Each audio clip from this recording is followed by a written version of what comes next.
The third week of November in 1895, London was enveloped by a dense yellow fog. Holmes studied a medieval musical archive, having finished cross-indexing catalogues. This boredom was soon broken by a wire from Whitehall, saying Mycroft Holmes on urgent matters soon would pay a call.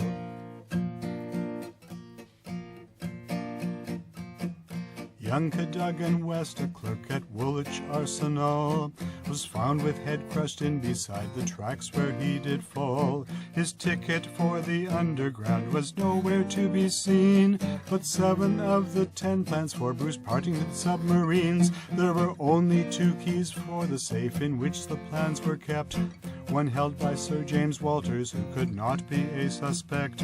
He'd spent the evening of the theft with friends in Berkeley Square, but died before Holmes questioned him concerning the affair.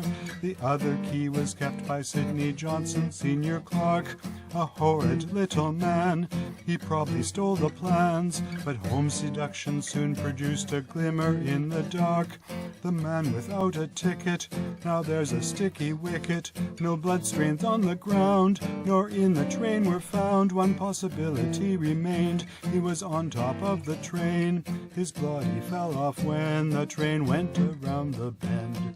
Someone walked off with the Bruce Partington plans. It's disaster if they reach enemy hands, and young West died falling from the train. Sherlock Holmes will get the blueprints back again.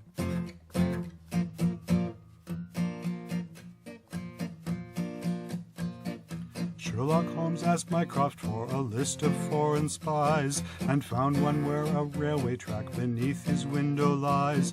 'Twas Hugo Oberstein of Caulfield Gardens, Kensington, and at Goldini's restaurant that night Holmes met Watson. Watson came there with dark lantern, jemmy, chisel, and revolver.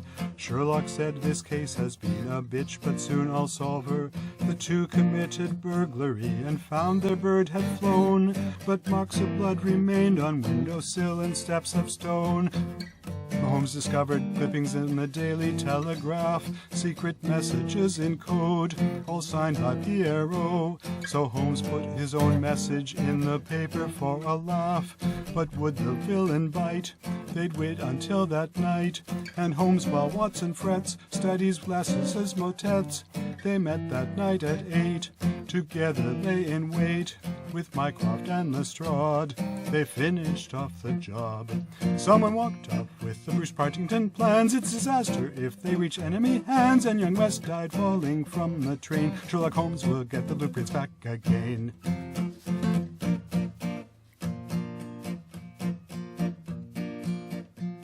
2 shark taps with the knocker, and the villain made his entrance. But seeing they'd surrounded him, he staggered and fell senseless. His broad-brimmed hat blew from his head, and his cravat spilled down.